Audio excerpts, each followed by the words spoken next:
Good evening again and welcome to On Tour. It's the cricket program where we look back at the West Indies tour of Bangladesh. It's day 3 of the second test. Hello, I'm Barry Wilkinson. Thank you so much for joining us. Let's go straight to the scorecard and see how things are shaping up after day 3. And my goodness, we've got quite a test match on here at the Mypur ground. It's West Indies 409 and 41 for 3, slipping a little bit in that second innings, even if they took a first innings lead against Bangladesh, who were bowled out for 296. So overall, the West Indies lead by 154 runs, but you can't leave out the good batting between Miraz and Liton Das. That partnership, my goodness, that partnership certainly put them in much better stead, with Das getting a well-placed 71 and Miraz, again, his consistency showing, getting their 57. Big congratulations to Rakeem Cornwall, another fifer in Test cricket. The off-spinner picking up 5 for 74 to lead the way for the West Indies.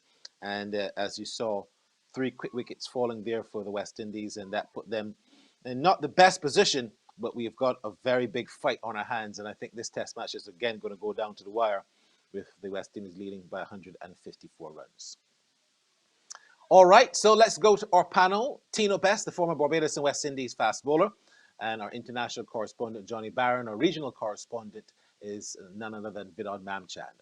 Gentlemen, a pleasant good evening to you. Tino, you look at the situation of the game. How do you see it from a West Indies perspective? The game obviously is evenly poised. West Indies will look to bat the entire or deep into the fourth day. I think over 300, 320, 330. I think they can fight for that target. Anything less will put Bangladesh back into the driver's seat, Barry. And do you see that the same way, Johnny Barron? I think it was an outstanding day of Test cricket. I thought Bangladesh batted brilliantly, actually, to recover. Bear in mind they were 71 for 4 to get to 296 all out, and then put the West Indies under some serious pressure at the tail end of the day. But the stats at the ground suggest that the West Indies are still well ahead. Vinod, I mean, to be quite honest, I think it was perhaps Bangladesh's day. Do you see it that way as well? Yes, I thought it was Bangladesh's day, but the West Indies are still well ahead in this test match. If they can get up to 200 and they set them around 300, 320, I think the West Indies will easily win this match. You see, we're thinking about what happened in the last match with West Indies chasing down 395. That don't happen every day. That don't happen every year, Barry. And I think that the West Indies are still well ahead in this test. Let's start the day, first of all, with Johnny Barron in terms of how Bangladesh, they were continuing. 71 for 4, and then they went to bed at 105 for the loss. They lost a couple of, I would say, early wickets, but then that partnership between Miraz and Liton Das. After those wickets, Johnny Barron, Liton Das and Miraz, they certainly batted really well, 71 and 57. Let's look at Liton Das, first of all. Was the wrong line and length ball to him because he was able to get away and play some very enticing shots, Johnny Barron?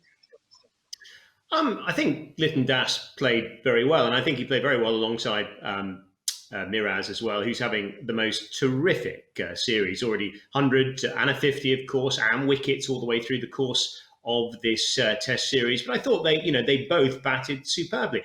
I wouldn't be too critical of the West Indies bowling. I thought they hammered away and did a pretty good job through the course of the day.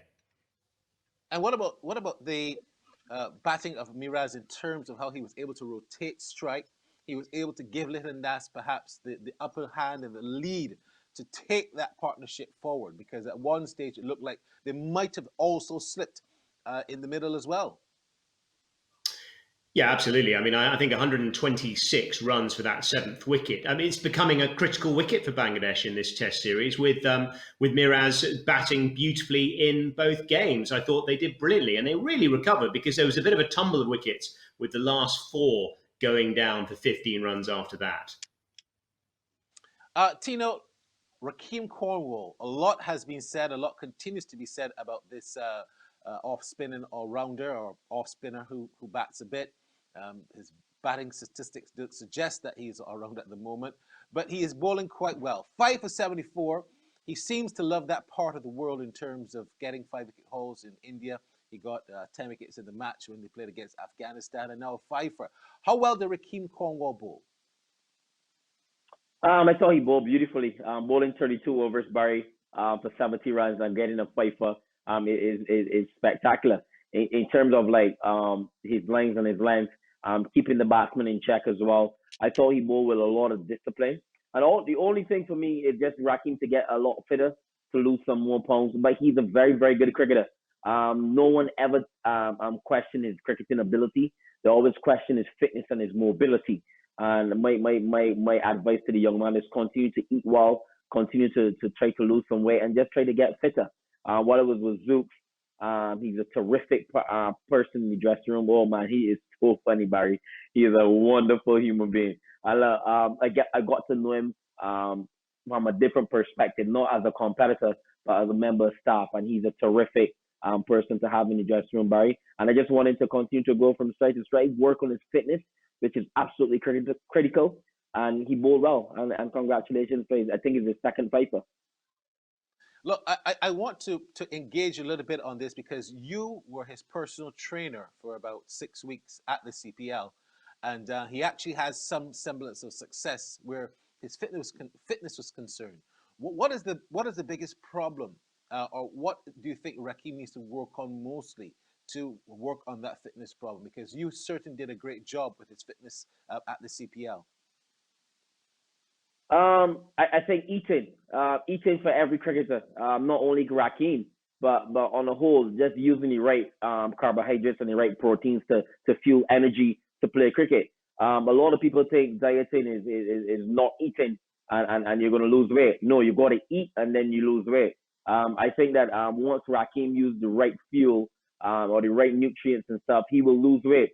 And once he starts to do his light jogging, he has some issues with his knees. But all of that comes, he's a big man, he's 6'4", and nearly over 300 pounds or whatever the case may be. I can't remember right off my head. But he looks a lot trimmer to me. He's been working hard on his fitness, Barry. And look, I back him. I think there's a role for him to play, not only for West Indies on the international level, but first class cricket and 2020. Once Rakeem can lose some weight with his eating, which I think is the most important thing, I think he'll be all right, Barry. Vinod, were you impressed? Were you happy with how the West Indies bowlers were rotated last night? Was Craig Brathwick aggressive enough at that pair, at the pair that put on 120 odd for that partnership? And generally, as a captain, how has he performed? I've been impressed with Craig's leadership on this tour. And I thought that he did rotate his bowlers well, actually. The West Indies bowlers did perform well, as Johnny Barron alluded to earlier on. The thing about it is we have to understand that Miraz is an all-rounder. With not too much knowledge of him, we tend to think that he's a bowler because he does so well as an off-spinner. But he is really an all-rounder. And he's a very intelligent cricketer as well. He was able to rotate the strike nicely with Liton Das. So that must not take away from the captaincy of Craig Brathwick. All right, you're watching On Tour. When we come back, a look at the West Indies in their second innings and perhaps some of the mistakes that they might have made when they came out to bat. On Tour on FlowSports. Right. Put up your hand, it's time to party. Turn it up to the top, it's time to jump up. People, are you ready? Windies in the land, just put up your hand. Welcome back then to On Tour. The West Indies, of course, 41 for 3 in their second innings. They lead by 154 runs. The Bangladesh team, of course, they were down by 113 after being bowled up for 296. Tino, let's start first of all with the batting of Craig Brathwick. He didn't look as good in the second innings, didn't get many runs, but the wickets fell fast. Let's start with his. What do you think perhaps Craig would have done wrong in the dismissal here that we're watching? Look, at the end of the day, it's going to be tight. And I'm not going to be too critical because things happen. I mean, you can't go and bat well all the time, Barry. I mean, when Brathwaite walked out, when Campbell walked out, who's been having another atrocious tour? Look, you're going to say, look, I want to score runs, but it don't go to plan sometimes, Barry. Bangladesh came back into the game well. Look, to be honest, I just think that Shane Mosley just looked all the depth. He got opportunity to bat 4 times in Bangladesh now. And look, I think he has to go back to the drawing board and work a lot harder on his cricket and come back stronger. But John Campbell continued to struggle. I thought that they would have switched it up a bit and used Mosley to open the batting, but that wasn't the case. But really and truly, I thought Bangladesh bowled well, Barry, and you can't take anything away from them. They used that momentum of that big partnership between Linton Das and Mirad, and it just came out and got 3 wickets. That's what the doctor ordered, and that's exactly what they did. Vinod, I'm just going to fast forward to you and skip Johnny for a second, because Jamal Warrican came out as the night watchman. Of course, they didn't let Kyle Mears come out. Was that the right man? Given how we've seen Joseph bat, shouldn't have Joseph been the man to come out? Or do you think now he's a batsman, so they want to protect his own wicket as well? Well, I don't know if it's the right man or the right idea. I'm not a supporter of the night watchman. I really don't like it. I think that what you do, you basically, if the night watchman survives, you basically, give the opposition a fantastic chance of getting an early wicket early on the next day, which will lift their spirits. So I'm not a fan of it. But what I may say, though, is I thought Warrican played very well as a night watchman. He took a single in the penultimate over, the last ball of the penultimate over. And the commentators, I couldn't understand, but the commentators, they were actually questioning the Bangladeshi commentators, why should he have taken a single? But his job was to protect Nkrumah Bonner. And he then faced very, very well. He did bat the final over, and he was able to, face the last over without any damage. But again, Barry, I'm not a supporter of the night watchman. Johnny, I've never understood the principle, and you are a cricket historian yourself, behind the night watchman. You're asking someone who's not good enough to do a job that someone who's better should be doing. It's like asking me to go in a fitness competition when Tino Best has the flu. I mean, come on. Yeah, it's an interesting point. I mean, it's paid off on this occasion, but there are a number of occasions in history, and I've seen occasions where England have gone out and have sent out 2 or 3 night watchmen after they've successively got sort of annihilated by various oppositions. Watching the domestic game as well with Surrey, I've seen them collapse in a heap because they've sent out 2 or 3 night watchmen in a row, trying to sort of stave off problems at the back end of the day. It's always perilous, and I guess if you survive, it does pay off. But there were a lot of wickets, weren't there, in that final session? 7 for 65. It was a pretty hazardous conditions for a night watchman. And Johnny, I'll stay on you because I want to talk about the pitch. I want to talk about the conditions. Historically, going into day 4, possibly day 5 on that pitch, it tends to deteriorate. It's not like the first pitch in Chateaugourma, but this pitch tends to deteriorate and is not as good, doesn't hold up as much. So do you think it's a dangerous position at this stage, 41 for 3 for the West Indies? No, I actually think it's a very dangerous position for Bangladesh. The stats tell you trying to chase here is almost impossible. There's only one chase over 100 in the history of the ground, which was for Bangladesh against Zimbabwe.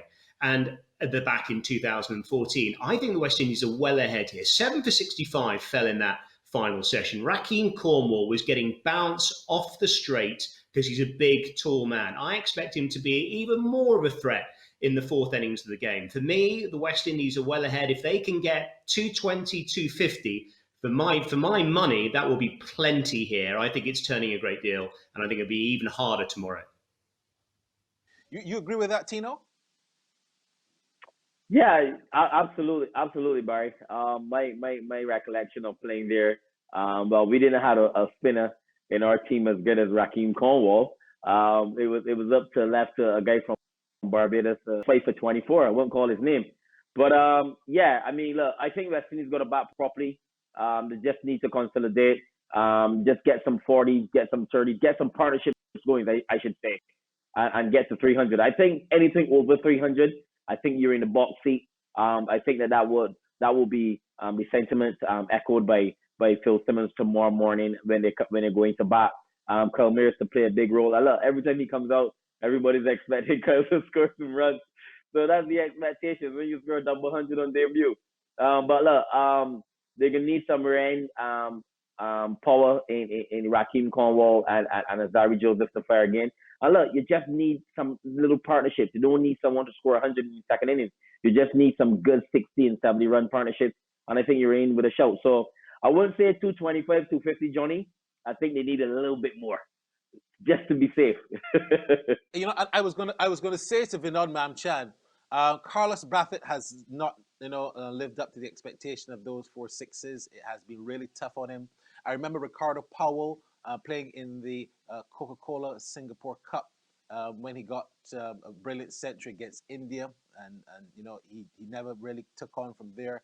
The point I'm making is that the precedent of starting on top is very difficult for some cricketers. Kirk Edwards, Dwayne Smith.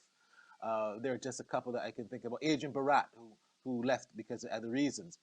But what would you be telling Vinod Mamchan? If you could whisper into the ears of Kyle Mears, what would you be telling him to try and keep his feet to the ground when he starts his second innings, of course, in this test match?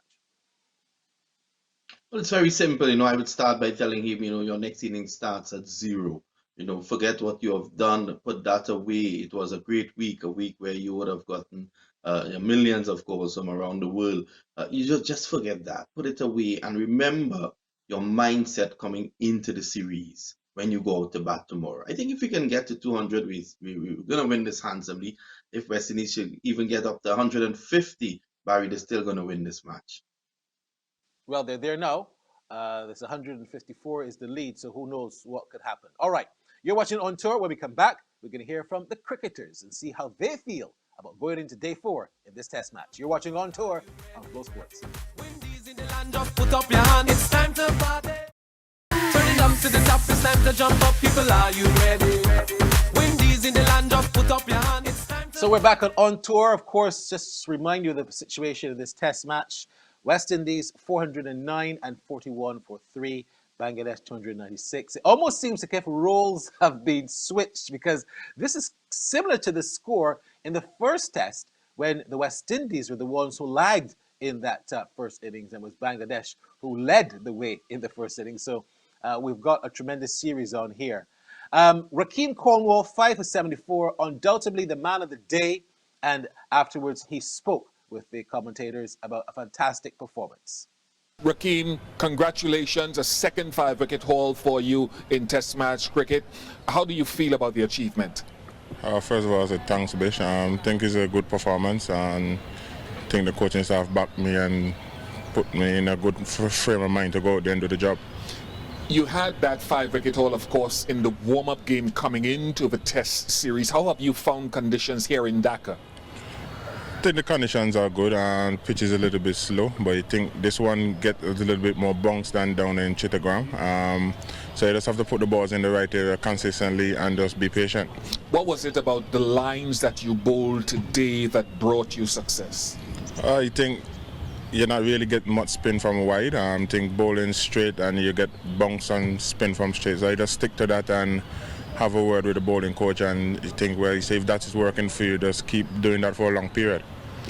Hi Rakeem, this is Athar. Many congratulations on a lovely feat, second 5-wicket haul.